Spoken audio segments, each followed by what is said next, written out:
Salam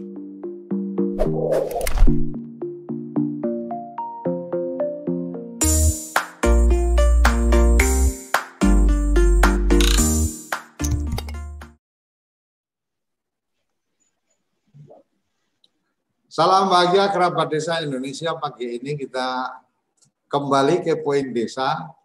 Kita kepo-kepo tentang desa, kita cari tahu kabar-kabar kerabat kita yang ada di desa. Dan luar biasa pagi ini kita ketemu dengan kehadiran tamu, Mbak Elin, sahabat kerabat saya di kampus dulu, sekarang dulu sempat berkarir di pramugari, tapi sekarang malah jadi petani kan. Ini menurut saya sesuatu yang menarik. Kenapa ada panggilan apa? Karena sejauh yang saya kenal agak jauh berhubungannya dengan petani, kecuali beberapa waktu yang lalu kita sempat ketemu di kandang sapinya, jadi sempat ngurus sapi juga. Tapi sekarang ngalah ngurus jeruk yang ada di seberang sana. Jadi jarang ketemu lagi dengan Mbak Elin. Apa kabar Mbak Elin? Selamat pagi. Selamat pagi Mas Koco. Alhamdulillah sehat. Assalamualaikum. Sehat Gimana? Ya Mas? Tetap dingin di kampung? Iya. Sehat Mas. Di kampung dingin? Dingin Mas. Lah ini ya, saya mohon maaf ini. Jadi sebetulnya saya belum mandi Mas. Jadi masih pakai sweater terus pakai jadi belum mandi nih Mas, jam segini masih dingin. Masih dingin Mas. Oke Mbak Elin, berkabar terakhir, lama nggak ada kabar, tahu-tahu sekarang udah ngurus jeruk. Ini idenya dari mana, ceritanya dari mana, terus loncatannya jauh sekali. Yang aku pernah ketemu kita dulu ngobrolin sapi penggemukan untuk dengan beberapa teman dari peternakan waktu itu. Terus sekarang jadi ke jeruk, apa kabarnya? Baik Mas, alhamdulillah. Jadi ceritanya mulai dari mana ya Mas? Sebetulnya mulai dari tersesat di jalan yang benar atau coba-coba ternyata asik. Ya, jadi kalau boleh cerita sebetulnya kita kan ketemu terus ya Mas ya di Jakarta. Jadi saya mulai cerita saja kenapa sebetulnya ini segala sesuatunya biasa-biasa saja Mas. Seperti Mas Koco melakukan semua kegiatan apa aja dikerjain gitu ya Mas ya. Intinya begitu. Nah, startingnya sebetulnya ya mengalir begitu saja dalam perjalanan hidup. Bahwasanya 2 tahun terakhir saya mendapat lompatan yang luar biasa dari Tuhan. Itu intinya ya. Jadi 2 tahun ini tepat mungkin 2 tahun nanti tanggal 30 September saya melompat sendirian. Kebetulan ada cerita tentang kematian seorang yang sahabat saya di dunia ini, ya, suami saya kebetulan. Nah, aktivitas biasa saja, lalu lompatan itu saya lakukan pada saat itu. Apa yang harus saya lakukan pada saat sendiri, menentukan sendiri, tidak punya teman dan sebagainya. Bukan berarti saya bersedih, tapi malah saya pikir it's finished with my husband gitu ya, sudah selesai. Nah, so saya harus melakukan sesuatu yang membuat siapapun bangga terhadap diri saya. Nah, selanjutnya saya memutuskan ada satu yang lompatannya itu ada satu trigger sebetulnya karena kebetulan di desa ini tinggallah seorang ibu saya. Ya kan? Ya selama sekian puluh tahun saya merantau ikut suami sebagai secara aturan formatnya kan harus ikut suami lah. Setelah itu baru saya lompat bahwa after this ya finish ya sama suami ya berarti saya harus kembali kepada ibu saya kan gitu ya. Nah, memang ini luar biasa sebetulnya beda dengan orang-orang kalau sudah di kota kemudian yang lain-lain ya forget it lah ya kan mau ngambil sikap itu. Lalu saya tanpa berpikir panjang saya kira yang terbaik adalah itu pilihan saya saat itu dan disetujui oleh anak-anak saya. Itulah lompatannya Mas Koco pendeknya. Lalu saya ke desa. Boyong ke desa, ceritanya gitu ya, desa yang memang tempat kelahiran orang tua saya, bukan kelahiran saya, jadi ke tempat kelahiran orang tua saya, tanah leluhur saya gitu. Nah, Ini 2 tahun berjalan, mungkin 1 tahun dari awal starting saya sudah berpikir saya harus ngapain. Tapi mindsetnya langsung dirubah bahwasanya aku nek neng desa, nih bahasa Jawa sorry ya campur-campur. Nek neng desa berarti saya harus jadi bukan jadi orang desa, tapi saya harus melakukan aktivitas desa. Nah di desa ini formatnya saya kira Mas Koco juga sudah tahu, formatnya sederhana sebetulnya. Every day doing something kan itu ya. Setiap hari melakukan kegiatan. Nah, kegiatannya sama. Kegiatannya adalah bertani. Even itu orang kantor juga berpikirnya ini di desa, berarti bertani. Berarti kebunnya kudu diurus gitu ya. Nah, dengan adanya itu kebetulan pertama sebetulnya starting 1 tahun pertama saya melakukan melakukan apa sih seperti penyesuaian diri dengan kondisi. Tapi semuanya note dulu catatan bahwa semua berlimpah, ada semua, mau sawah punya, mau kebun punya, mau apa punya gitu loh Mas. Punya keluarga besar ini kan gitu. Nah saya tinggal memilih. Nah ini lucu kan, saya nggak punya basic itu, basic saya kan peternakan ya. Kalau beternak saya berpikir bagaimana caranya di sini kan, karena saya belum mengenal dan itu nggak mungkin. Yang betul adalah saya belajar dulu bertani. Nah belajarlah bertani, menanam padi dari nol di lahan kakek moyang saya kan gitu ya kan. Nah, dan berhasil, saat itu berhasil saya bisa menghasilkan 25 karung beras dalam 1/4 hektar gitu ya, menanam dari nol sampai menjemur padi menjadi beras. Oke, finally karena pada saat itu sudah mulai musim panas gitu ya, bulan-bulan Oktober gitu ya saat itu. Oke, saya selalu ada stop. Mas Koco kan tahu ya, tetap mengurusi kandang sapi di Bogor gitu. Jadi 1 tahun sekali itu pasti. Nah, lalu kemudian lompatan di tahun pertama tahun 2020 itu satu fase saya menyesuaikan diri ya Mas. Satu fase menyesuaikan diri di desa, saya bisa bercocok tanam padi dan mengerti. Ini contoh belajarnya. Lalu tahun kedua pada bulan April, ini saya cerita bagaimana dengan jeruk sebetulnya. Jadi saya kerjaannya di desa ini jalan-jalan, Mas. Jalan-jalan keliling-keliling kebun. Kebun siapa aja gitu ya, termasuk kebun saya sendiri. Sambil berpikir, bertemu petani gitu kan. Nah, pada suatu ketika saya melihat ada kebun kita tuh ada kebun jeruk gitu loh ya. Ada keluarga kita yang punya kebun jeruk. Loh, saya liatin di wilayah, ada beberapa wilayah itu beda-beda. Ada yang bercocok tanam padi, ada yang bertanam buah dan sayuran gitu ya Mas, di ketinggian 1000 mdpl. Nah, sebetulnya intinya bermain-main saja. Iseng-iseng gitu kan, main ke kebun family gitu ya kan. Nah, kok buahnya bagus banget Mas gitu, kebun ini. Dan ternyata di sana sentranya jeruk gitu ya kan. Oke, saya berpikir ngapain ya? Saya lihat ada seorang wanita menjajakan jeruk gitu ya. Nah, terus dia nawarkan jeruk ke sana kemari gitu. Terus saya lihat jeruknya, saya biasa beli. Terus saya pikir ini dari mana jeruknya kan gitu ya kan? Dari kebun saudara kita gitu kan ya. Nah, ternyata begitu cara menjualnya. Finally saya pergi ke kebun. Saya lihat, oh saya harus bantu. Saya pikir gitu ya. Lalu kemudian saya berpikir, bukan hanya bantu, saya bisa cari duit nih. Intinya gitu, Mas. Ya. Jadi sebetulnya keponya itu di situ gitu, Mas. Keponya desa itu saya pikir dadi duit iki kalau bahasa Jawanya gitu kan. Loh, ini kok bagus. Saya pikir teman saya, kenapa saya katakan bagus pada saat melihat buah jeruk itu? Karena saya biasa di luar negeri, saya pikir saya tahu betul jeruk yang bagus itu kayak apa gitu loh, Mas. Mulai dari rasa, tekstur dan sebagainya. Sebenarnya itu yang mendasari kenapa saya berani. Kalau jeruk Medan, sorry to say, maaf kepo desa, bukan saya tidak menganggap gitu ya, tapi artinya gini, jeruk lokal yang bisa dilihat bahwa ini kok kualitasnya seperti yang di luar negeri gitu loh Mas.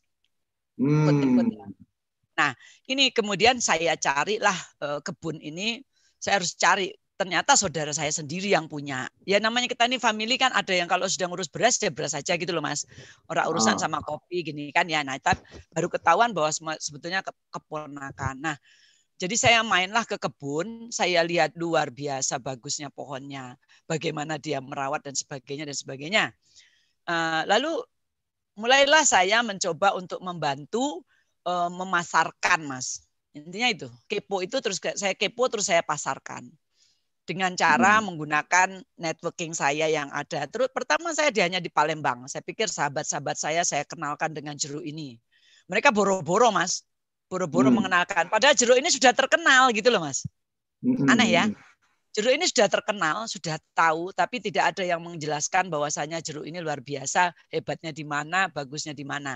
Nah, saya kemas, berjalanlah sampai tidak terasa gitu, Mas. April, 3 April, Mei, Juni, Juli, Agustus, ini secara ini September, sampai Agustus ini, tidak terasa perlahan-lahan, saya tapi membuat target memang.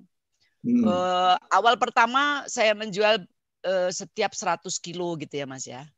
Nah, tetapi terus dengan mempelajari, saya memberitahu kepada petani saya, akhirnya kebun itu menjadi milik saya, Mas. Quote secara informal menjadi milik saya. Mereka artinya tuh petani bisa berkolaborasi dengan saya, kebetulan ponakan saya kan tidak gampang mendapatkan kepercayaan dari seorang petani gitu ya, Mas ya.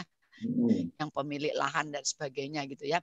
Even itu apapun bentuk dari kerjasamanya. Tetapi pada saat saya mengedukasi, awalnya saya menjual ada beberapa komplain dan sebagainya gitu ya, Mas. Belajar dari sampai 5 ton komplain, Mas. 5 ton berjualan selama 3 bulan. Oke. Itu mempelajari komplain dan komplain itu saya sampaikan ke petani saya. Nah, itu kuncinya. Lalu saya mendapatkan petani yang mau mengerti tentang keinginan pasar, keinginan market, terutama online market. Lalu kemudian saya bertahap mengajari untuk menggrading buah yang selama ini tidak ada itu cerita menggrading buah, Mas. Adanya gelundung dari kebun. Kan gitu ya. Saya coba menggrading dan ini luar biasa, perubahan yang luar biasa kepada mindset mereka. Mindset petani kebun saya. Ini agak berat sebetulnya kan gitu, memisah-misahkan buah. Tetapi saya menggrading buah. Betul, mengelompok-kelompokkan buah itu kan tidak gampang, tetapi saya kasih dia. Artinya petani lebih suka ya udah ini panenku ya silakan dibeli ya. Betul. Tidak berpikir untuk mengelombakan ini untuk segmen yang ini untuk segmen yang ini gitu ya. Betul. Nah, ini yang luar biasa yang saya kerjakan. Saya memberikan edukasi, artinya bukan edukasi, saya berbagi sharing kepada mereka. Saya nggak bisa jualan kalau ini nggak mau dipisah-pisah. Lalu saya beri kasih semangat begini, semua grading itu ala kelas itu ada harganya masing-masing. Nah ini lagi Mas yang menjadi sesuatu yang penting sekali, bahwa mereka bersemangat karena setelah kalau dipisah-pisah jadi ada harganya masing-masing toh. Nah itu. Jadi sama-sama satu keranjang, ketika dipisah-pisah maka total duitnya jadi beda kan gitu. Betul. Nah, kemudian dari situlah mereka terus belajar. Oh iya, ternyata yang harga tinggi itu yang bagus gitu kan.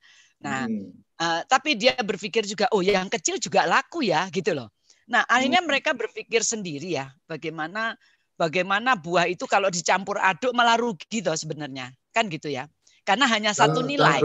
Dan mereka juga berpikir untuk kemudian memanen untuk yang kualitas-kualitas yang bagus. Ya, akhirnya yang kecilnya nggak dipikirin, gitu kan? Nah, jadi pendek cerita, akhirnya satu dari sekian kebun yang saya bina, saya ajak bersama-sama. Maksudnya tadinya saya mengajak setelah mereka tahu, saya kasih tahu saya sudah jualan 5 ton dengan satu kebun. Ayo kebun-kebun yang lain yuk sama-sama. Saya ajak mereka, saya ajak meeting, saya kasih tahu, kasih ilmu, saya carikan di Google ini tentang grading buah, ini tentang itu segala macam. Ternyata tidak gampang, Mas. Ternyata tetap hanya satu kebun awal yang saya treatment. Nah, ini satu kalau mau kepo desa, bahwasanya tidak segampang yang kita bilang bahwasanya mudah merubah mindset mereka, tidak. Itu kita pamerin dengan jualan banyak pun dia enggak, kalau dia sebabnya apa sebenarnya? Permasalahannya adalah pada saat kita men-treatment untuk menggrading buah dan sebagainya, maka akan berkesinambungan dengan perlakuan di kebun. Betul ya? Perlakuan di kebun. Nah, perlakuan di kebun itu otomatis jadi harus dilakukan. Nah, ini yang penting bagaimana memberi penyemangatan market kepada mereka tetapi berdampak mereka mau mengubah bagaimana cara atau mengelola tanaman dengan baik. Kuncinya ini kalau saya katakan ada 4 kebun, saya baru 1 Mas, tapi ini sudah luar biasa. Kenapa?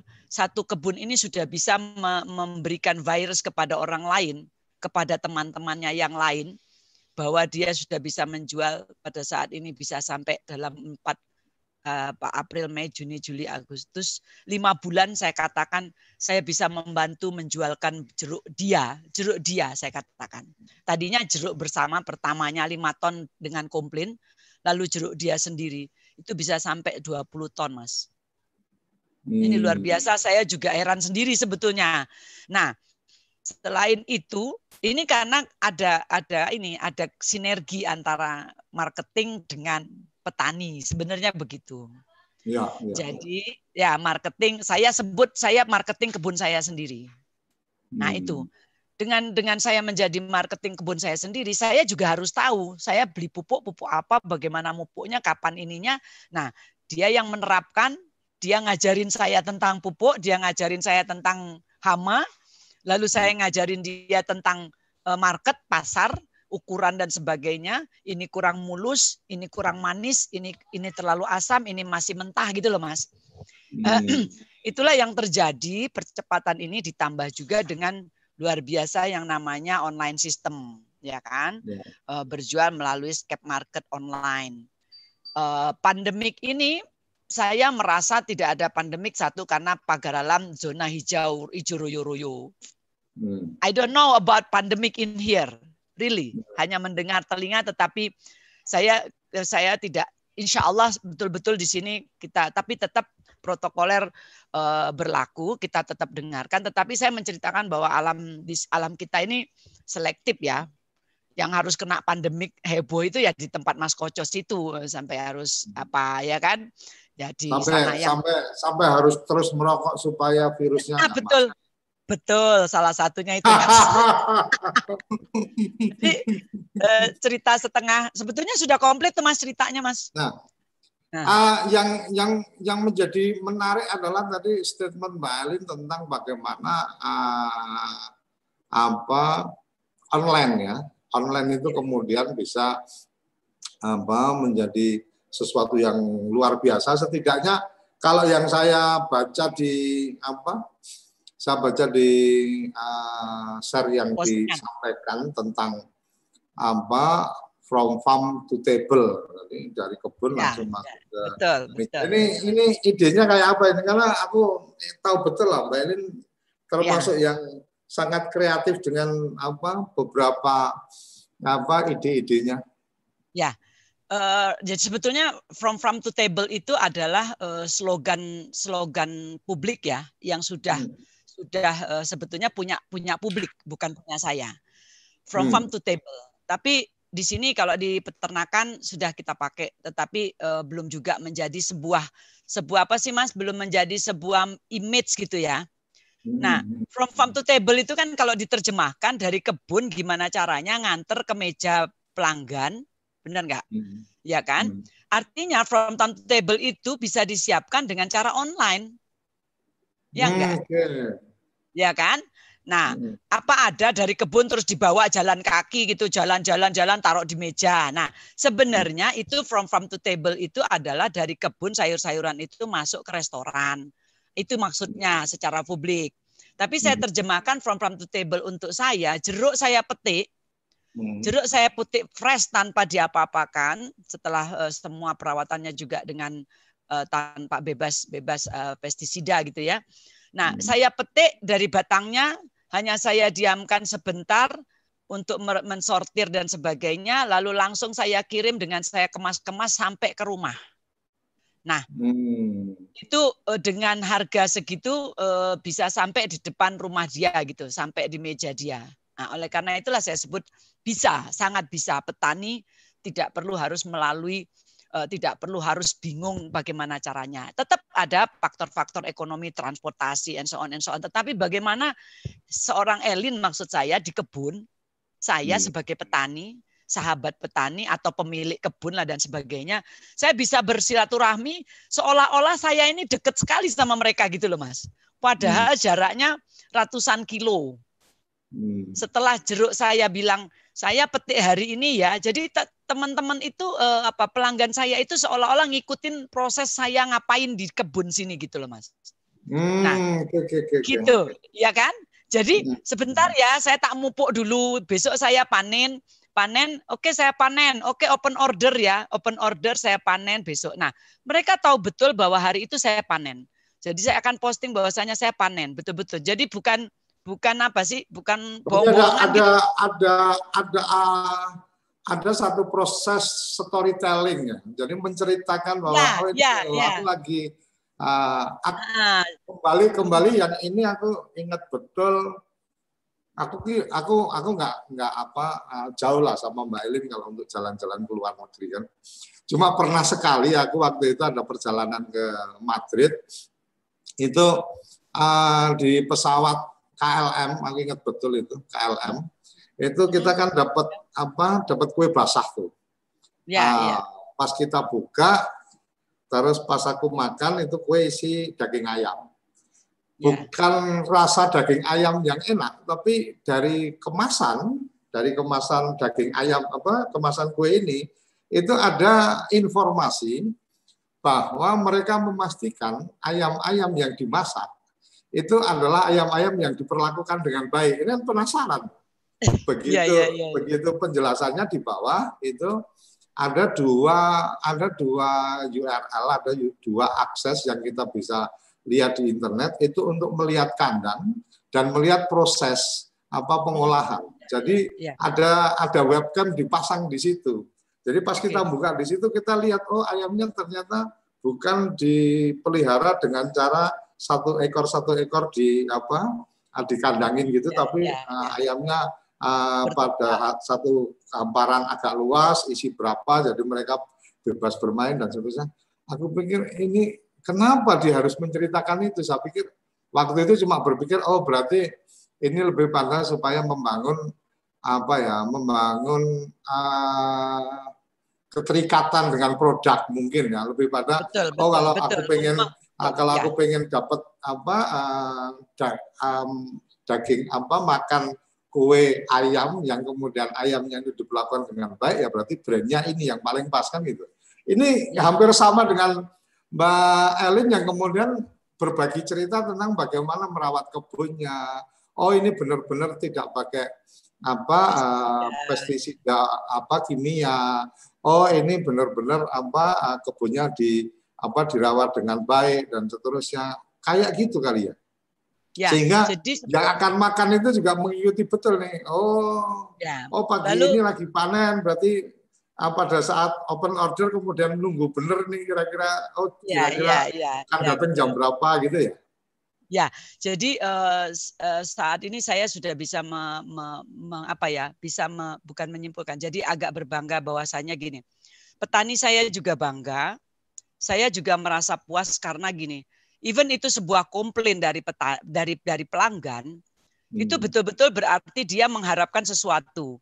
Nah, tetapi segala sesuatu ini tidak bisa serta-merta begitu saja produk seperti tadi kue roti ayam itu tadi ya. Pasti dia sudah menjamin bahwa iki enak dimakan gitu loh. Nah, oleh karena itu saya bilang mereka jeruk banyak Mas. Saya ditantang baik itu pelanggan saya sendiri. Mbak Elin jeruk banyak loh Mbak Elin. Jeruk banjir gitu kan. Jeruk banjir gitu kan ya. Nah, siapa sih yang menggaransi itu sebetulnya untuk bisa menceritakan enak? Ya saya sendiri sebagai marketingnya. Kemudian petani saya juga harus ngicipin itu. Jadi dia harus merasakan bahwa ini masih asam, ini manisnya belum keluar. Berarti ini kenapa?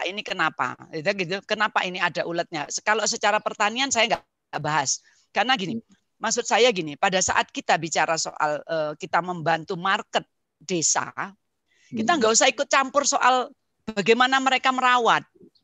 Lebih paham.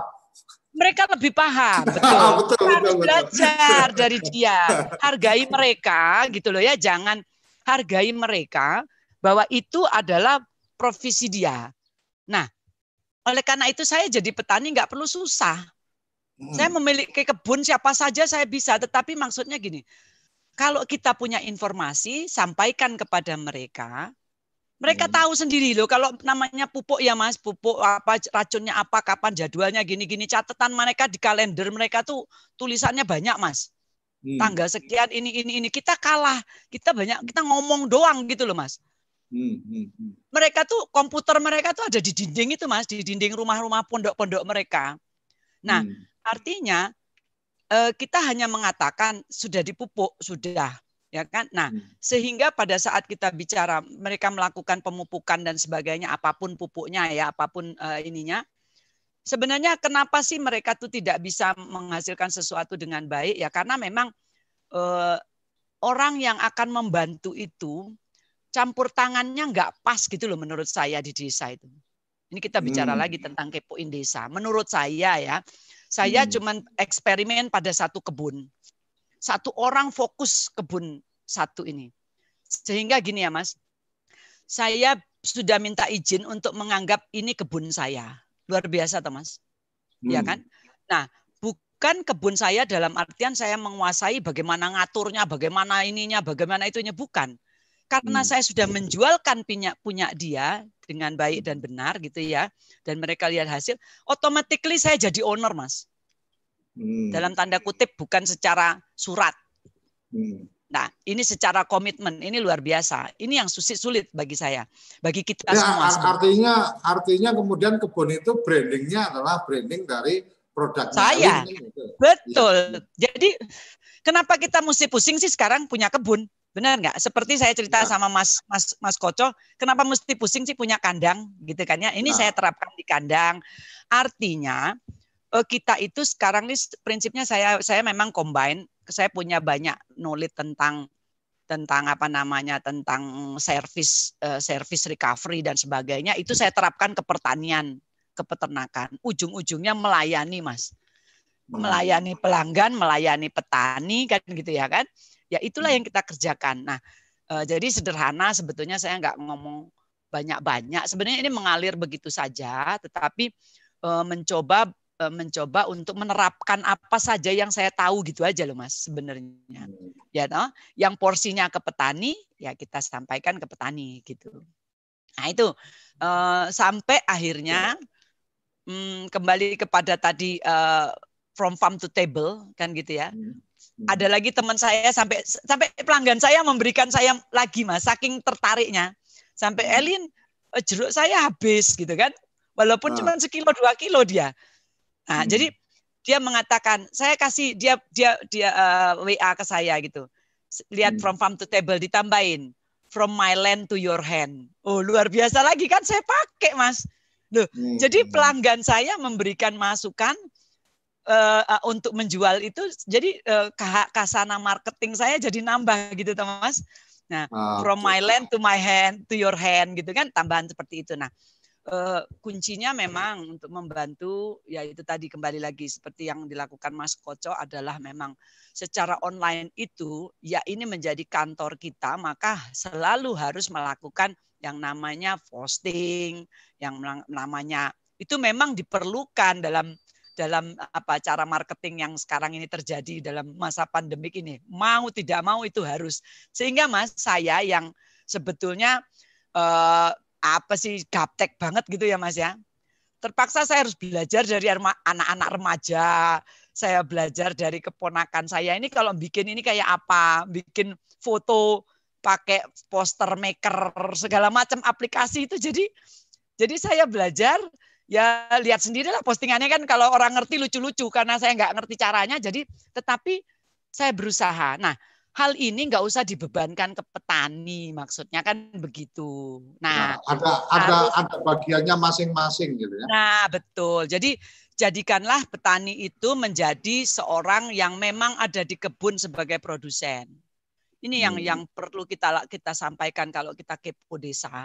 Jadi oke, Melin, kita tahan dulu, kita akan rehat sejenak. Kita nanti akan lanjutkan bagaimana sebenarnya peran kita bisa mengambil peran, bagaimana kemudian tantangan digital hari ini, tantangan media sosial hari ini yang sangat luar biasa, yang suka tidak suka kita harus go digital itu kemudian bisa menyelesaikan beberapa problematika petani dan bisa membantu meningkatkan kesejahteraan petani. Jangan kemana-mana, tetap di Kepoin Desa. Kamu tinggal di pulau terpencil, pegunungan pinggiran kota, atau daerah di Indonesia yang tidak terjangkau jaringan fiber, ADSL, dan juga 3G. Internetan dengan cepat pasti cuma akan menjadi mimpi. Mau pakai tol langit, pakai Desa Wifi, kunjungi www.desawifi.id. Ayo, kandidat kepala daerah, manfaatkan kesempatan ini.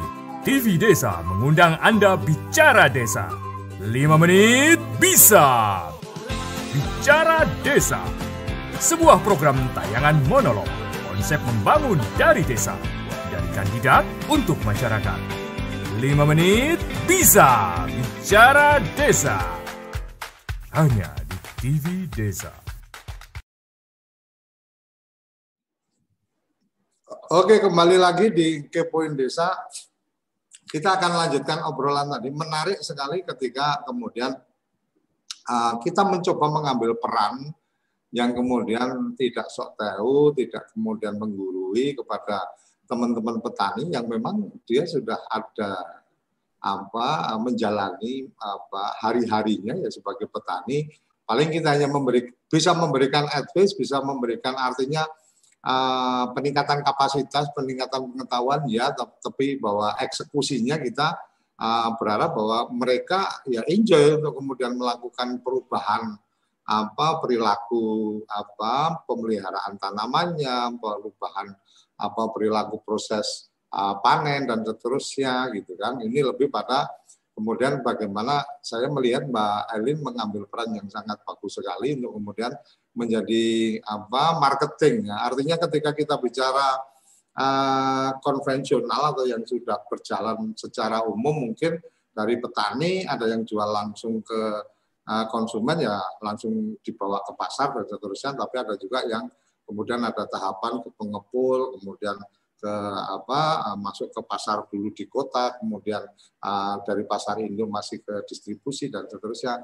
Tapi ini membawa dari petani sampai ke meja konsumen ini menurut saya sesuatu yang luar biasa. Dan tadi Mbak Elin sudah menyampaikan tentang pemanfaatan media digital, pemanfaatan media online dan seterusnya. Mbak Elin bisa berbagi cerita sekarang ini promo atau penjualannya menggunakan media online, menggunakan marketplace atau menggunakan sosial media atau apa? Atau semua dipakai? Jadi oke, sebenarnya ini saya sedih nih Mas Koco kalau urusan kayak gini nih, sebab saya merasa bahwasanya sangat terbatas. Saya ngiri kepada misalnya lihat orang posting gitu ya, dia bisa bikin ini, bikin itu gitu. Tetapi bagi saya sesederhana ini saja saya sudah bisa menjual, apalagi lebih dari itu gitu ya. Tetapi saya juga tidak pengen juga berpikir saya bisa jadi seperti Tokopedia dan sebagainya, karena itu sudah marketplace-nya beda sendiri. Jadi artinya gini, from farm to table bagi saya prinsipnya kan kepo desa. Artinya prinsipnya bagaimana caranya kalau misalnya saya menggunakan tadi pertanyaannya, saya menggunakan medianya hanya statusnya WA, lalu Instagram saya yang laman itu saja gitu kan ya, laman story sama laman itu. Kemudian saya pakai Facebook secara umum karena dari dulu juga saya pakai Facebook dan semuanya efektif. Sesuai umur lah. Kalau Facebook ya, sesuai umur lah. Ya apa whatever orang saya nggak ngerti tingkatannya apa Facebook itu hebatnya di mana, karena anak-anak kita kan tahu gua nggak pakai Facebook lagi, gua tetap pakai Twitter dan sebagainya, saya nggak ngerti itu ya.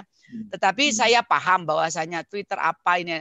Nah, saya baru bisa menggunakan secara sederhana yang saya bisa dengan mengaktifkan status WA saya. Ya kan? WhatsApp. Status WhatsApp saya. Lalu apa sebenarnya yang saya bisa simpulkan sekarang? posting ya Mas, ini lagi-lagi untuk yang namanya from farm to table. Posting itu hanya sekedar kita mengetahui siapa yang melihat, menurut saya ya, melihat postingan kita. Nah, selanjutnya yang menjadi berhasil menurut saya adalah bagaimana kita bisa menyentuh mereka langsung secara private. Nah, itu yang dilakukan. Jadi ada 1-2 kalau misalnya kita posting itu orang melihat mungkin sampai 100-200 orang gitu ya Mas ya. Yang menegur kita untuk membeli atau menanyakan saja yang langsung japri itu paling-paling 5-6 orang Mas. Oke. Lalu bagaimana caranya kan gitu ya? Ya mereka langsung beli. Yang pasti bagaimana menggunakan online ini kita harus memang serbu langsung gitu loh Mas. Jadi harus didatangi ke rumah-rumahnya. Nah, rumah-rumahnya di mana sih kalau di dalam sistem online ini? Ya rumah-rumahnya adalah japri, Mas. Assalamualaikum, selamat pagi, apa kabar, sehat? Iya, oh Elin, dari mana saya pantas menegur dia saat itu? Misalnya Mas Koco. Saya tegur, Mas Koco sehat Mas? Kok ujuk-ujuk Mbak Elin ki nelpon apa WA ngopo toh gitu kan? Kenapa? Sebab saya sudah lihat Mas Koco ngelihat postingan saya. Nah di situ loh Mas. Jadi saya manfaatkan. Artinya tidak ujuk-ujuk kita menyapa karena ada interaksi awal. Iya, pasti tidak menyenangkan itu kan, tidak ujuk-ujuk saya nelpon misalnya. Artinya orang malah juga curiga, apa ini kan gitu. Betul. Aku jadi nggak ada interaksi apa-apa kok langsung disapa, ini ada sesuatu yang khusus kan gitu. Iya betul. Jadi kok tiba-tiba kok saya nawarin jeruk atau tiba-tiba menyapa nggak pernah nongol kan gitu ya Mas. Nah, oleh karena itulah saya lakukan setiap postingan saya lihat gitu ya. Saya lihat siapa saja viewer saya kan gitu. Jadi saya nggak mikirin berapa ribu viewer, berapa ribu follower, nggak penting buat saya. Nah, ternyata untuk pertanian ini memang saya lihat ya Mas ya. Ya memang WhatsApp itulah yang masih paling efektif. Sebab saya akan melakukan silaturahmi kepada mereka, yaitu tadi tidak ujuk-ujuk saya melihat postingan. Nah, WA itu sangat istilahnya gini. Nah, kemudian bagaimana dengan Instagram? Instagram itu hanya untuk postingan, sebetulnya membuat postingan gitu loh Mas. Kan banyak fitur-fiturnya kan bisa untuk bikin postingan gitu ya Mas ya. Yang apa yang bisa untuk ya WA kan terbatas gitu ya, WhatsApp terbatas. GIF-nya macam-macam gitu kan. GIF-nya macam-macam jadi bisa dibikin, videonya bisa dibikin gitu kan Mas. Nah, kemudian tidak terlalu efektif. Sebab saya juga belum paham tuh Instagram itu bagaimana sih sebetulnya mekanismenya gitu ya. Saya nggak terlalu bagaimana sih orang tuh terjangkau sama, kadang-kadang di DM ya. Di DM orang ini di DM, saya pikir dia aktif, tapi di DM nggak nyaut-nyaut, nggak bales-bales. Lah sebenarnya dia nih aktif di mana sih gitu ya? Nah itu yang jadi mungkin ini lebih bertanya saya kepada Mas Koco yang ahlinya. Kalau Facebook itu seluruh dunia kayaknya ngelihat saya gitu.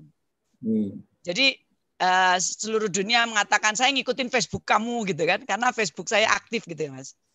Ya macam-macam aja di situlah, sehingga Facebook lumayan, tetapi untuk penjualan memang caranya adalah memang kita harus sampai saya mendapatkan reseller saya gitu ya Mas ya. Sekarang ini saya terbantukan oleh luar biasa. Reseller itu hanya pembeli yang hanya 3 kilo.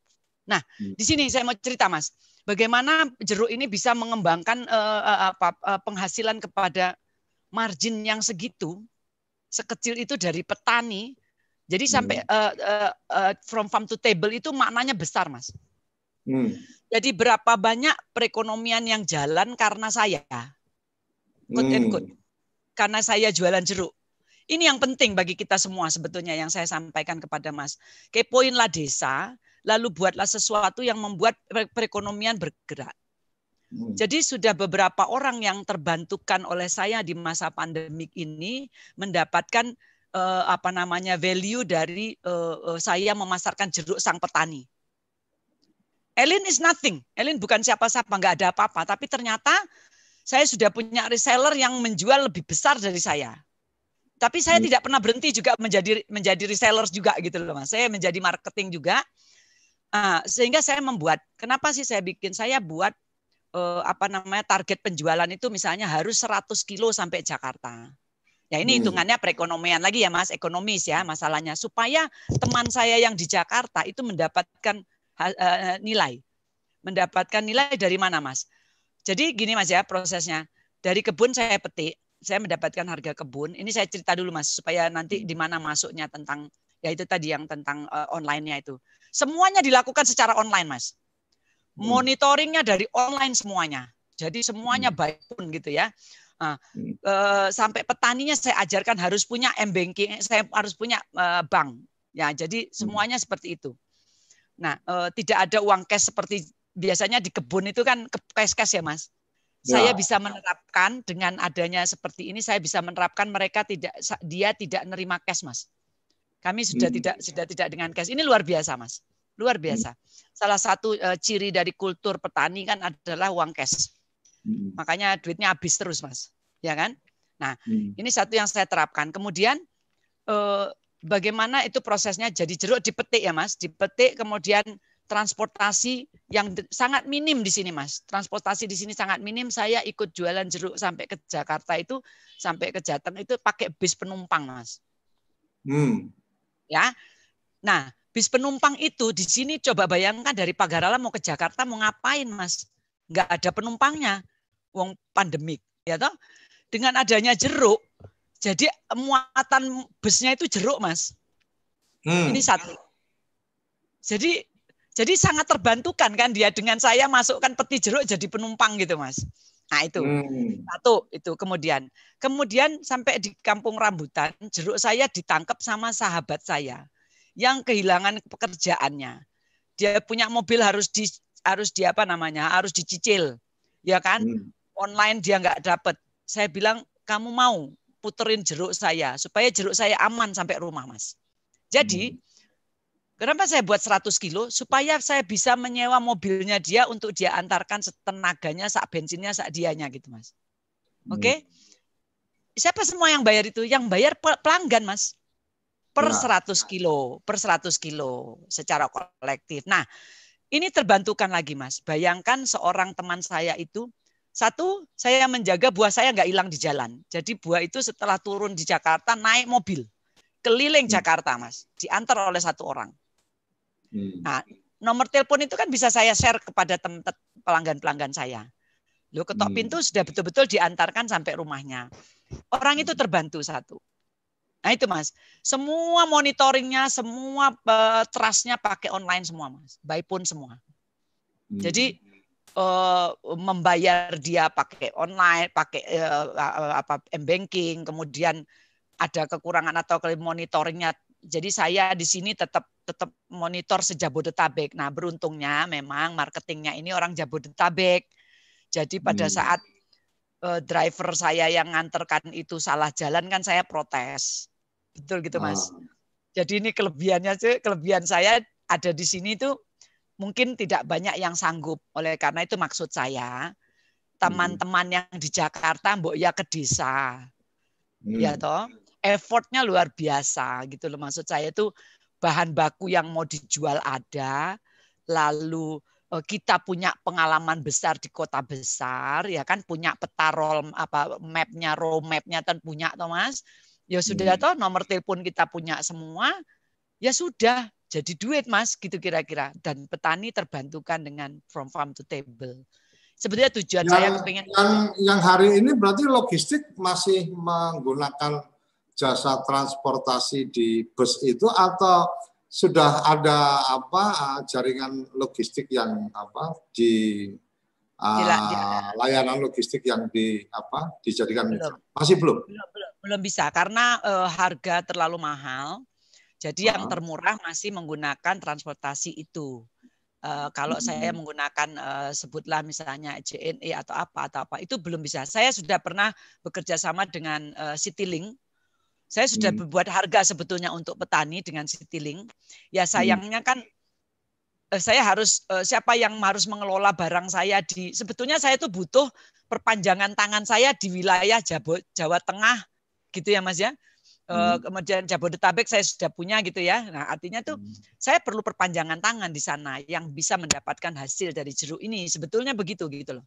Ada lapangan kerja yang bisa diciptakan. Nah, Jateng saya sudah bikin karena untuk menjaga buah itu. Tapi buah saya itu sudah saya eksperimenkan bahwasanya bisa bertahan sampai 2 minggu. Kenapa saya berani jualan? Karena saya tahu kualitas buah saya. Berapa? 2 minggu? Bisa sampai 2 minggu sampai 1 bulan kalau dia itu perfect ya, sortirnya perfect itu 1 bulan bisa tahan jeruknya. Amazing. Jadi luar biasa. Makanya ini saya bilang ini punya kita Mas, ini lokal, ini punya kita. Jadi silahkan dibuktikan. Jadi saya berani menggaranti itu gitu loh. Asal. Kalau secara packingnya sendiri kayak apa? Packingnya saya masih pakai peti biasa. Jadi jeruk itu dari kebun sudah saya kemas sesuai order. Jadi 1 kilo, 5 kilo, 3 kilo saya packing, saya kemas pakai jaring buah. Lalu kemudian supaya di sana tinggal bagi gitu loh Mas. Jadi yang di Jakarta tinggal bagi. Nah saya sih berharap ada orang yang membantu saya packaging lagi, mengemas per kilonya ya sesuai konsumen itu sebenarnya ada di Jakarta. Jadi itu mengurangi kerusakan. Tetapi alhamdulillah sih saya kemas di sini, masuk peti kayu, ya itu dibawa menggunakan transportasi. Dari Pagar Alam ini betul-betul masih sangat, ya itu saya bilang tadi Mas, Mbak Eli ini ngomong kota. Tapi sampai di Jakarta butuh berapa lama? 12 jam. Perjalanan. Berapa? Kan hanya 12 sampai 14 jam. Karena dari Pagar Alam ini berangkatnya jam 11 siang, jam 9 pagi sudah sampai di Kampung Rambutan. Nah, dari Kampung Rambutan. Artinya nggak makan waktu yang lama di perjalanan itunya. Iya, betul. Dan berarti konsep yang sekarang ini lebih pada kalau secara online masih memaksimalkan WhatsApp, kemudian Instagram, Facebook ya. Untuk berbagi ceritanya masih menggunakan di status WhatsApp juga, kemudian konsepnya berarti PO ya, open order ya. Open order untuk kapan kemudian disiapkan langsung dari panen hari itu dikirim, kemudian benar-benar taruh kata ya plus berapa jam itu setelah panen sudah di konsumen gitu ya. Betul. Jadi ini nilai lebihnya atau nilai yang coba disampaikan adalah seperti itu bahwa brandnya apa Mbak? Brandnya itu JGP sebetulnya. Brandnya itu JGP. Tapi pakai gambar jeruk di tengahnya, gitu ya. Kan jeruk gergah Pagar Alam itu kan sebetulnya bukan sesuatu yang branding, karena itu kan memang jeruk gergah. Jadi saya kasih tahu dulu jeruk gergah ini. Gergah. Ya, gergah itu nama Bapak Pak Gergah namanya. Jadi varietasnya adalah Rimau Gergah Lebong RGL. Kalau di searching RGL itu kepunyaan dari Provinsi Bengkulu, sertifikasinya. Ya. Nah, Pagar Alam ini hanya 4 jam dari Bengkulu, daerah pegunungan, 7 jam dari kota Palembang. Jadi dia lebih dekat ke Bengkulu. Oleh karena itu secara pertanian kan biasa. Petani itu kan dari daerah mana pindah ke sini ditanam di mana gitu kan Mas. Ya seperti Temanggung ke mana gitu kan, misalnya ke daerah Dieng misalnya gitu kan. Nah, kira-kira seperti itu. Nah, jadi mereka mencoba menanam di sini. Ternyata hasilnya menurut saya taste-nya itu memang kualitasnya menjadi lebih baik gitu loh. Ya kan? Bukan yang sana jelek tapi menjadi lebih baik.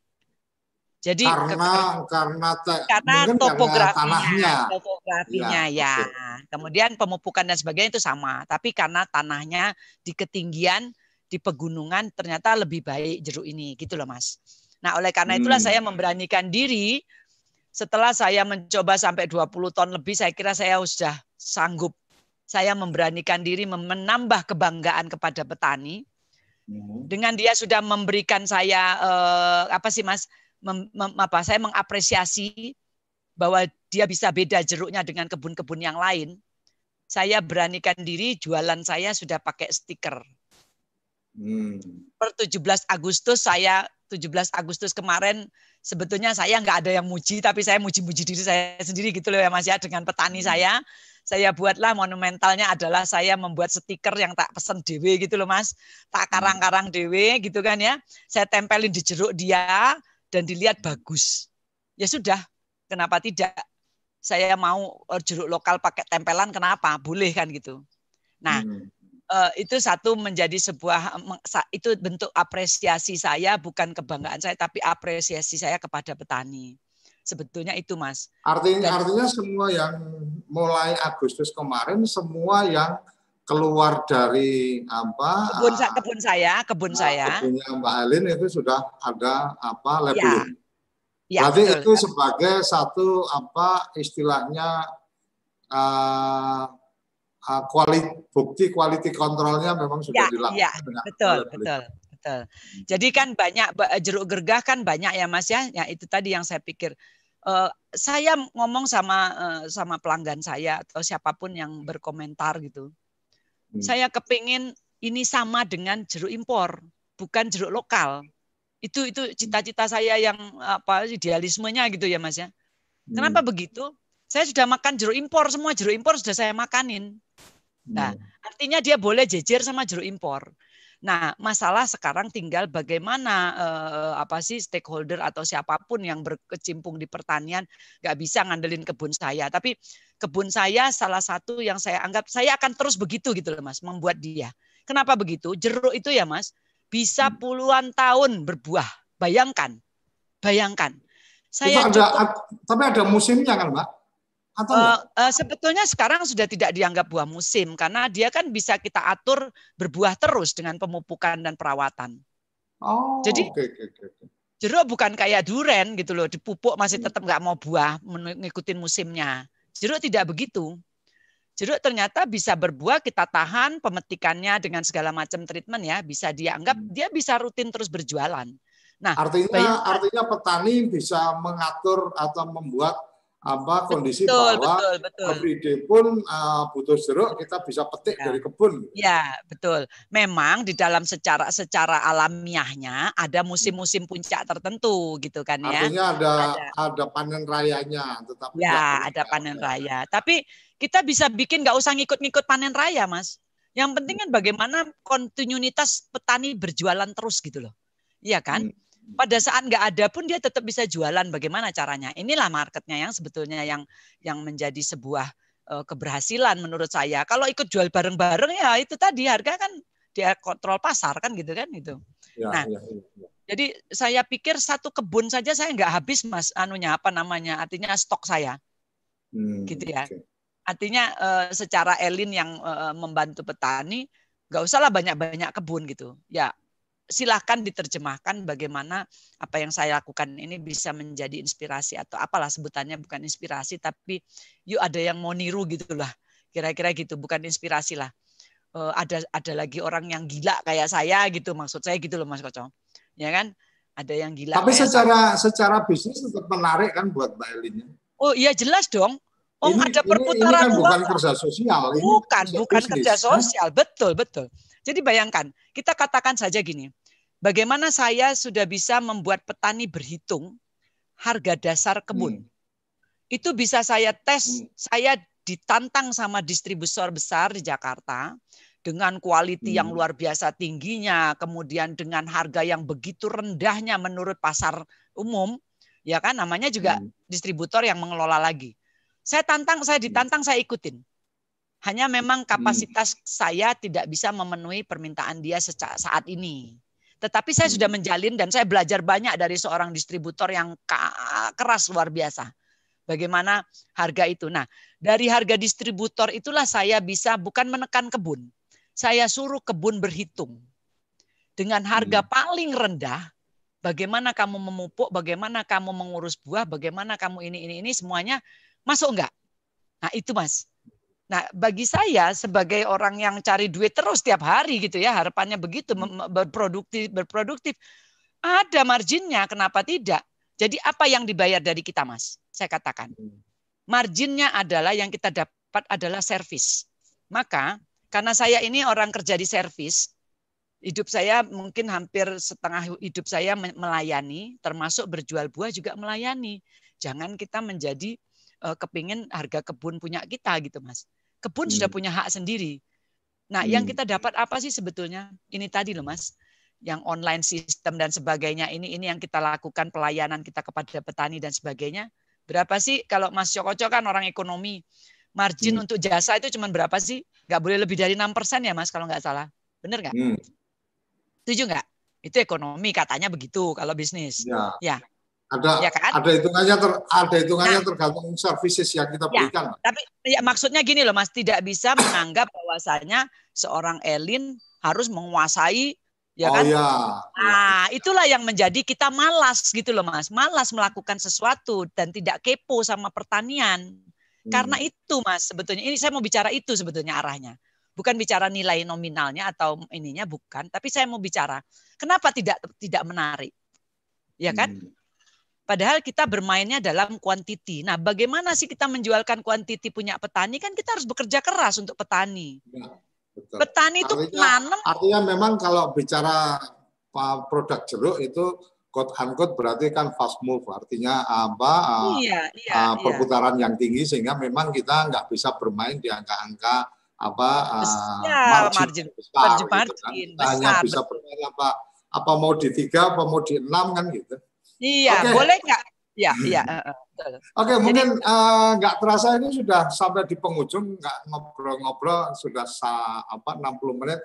Closing statement Mbak Elin, di samping beberapa catatan tadi saya tangkap, satu tentang bagaimana memaksimalkan apa yang sudah ada di kita, sosial media, WA satu opsi yang luar biasa memang, dan sekarang juga ada WA bisnis dan seterusnya, itu bagian yang mungkin saya pernah melakukan satu program atau satu konten belajar bareng tentang beberapa aplikasi dan seterusnya. Mungkin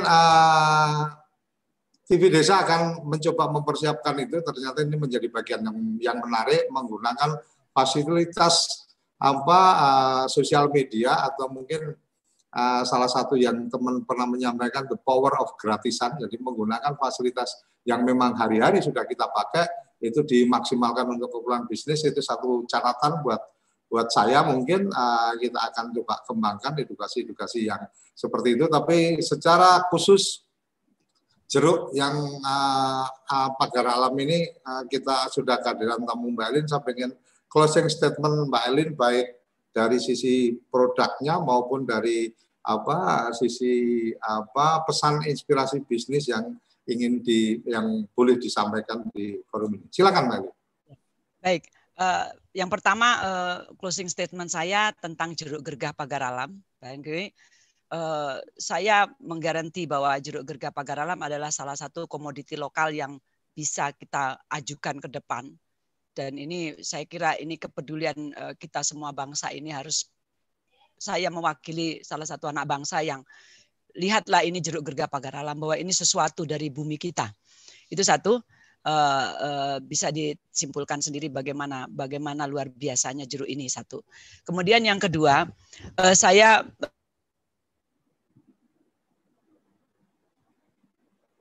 mungkin bentuk inspirasinya adalah bahwasanya tidak ada masalah, artinya membantu petani di sisi lain yang bukan kaitannya dengan di sisi bukan pertanian secara ininya, tapi lebih di sisi marketingnya. Itu yang bisa kita lakukan, tetapi dengan cara kita belajar juga dengan petani.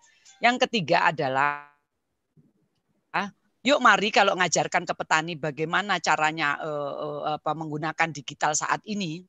Kalau mau kepoin desa, bahwa desa itu perlu digital, yang perlu dibantu adalah orang-orang yang mau melaksanakan. Jadi petani nggak usah disuruh berdigital-digital kecuali m-banking dan sebagainya. Tetapi ada banyak orang-orang yang perlu menjadi menjadi seperti saya.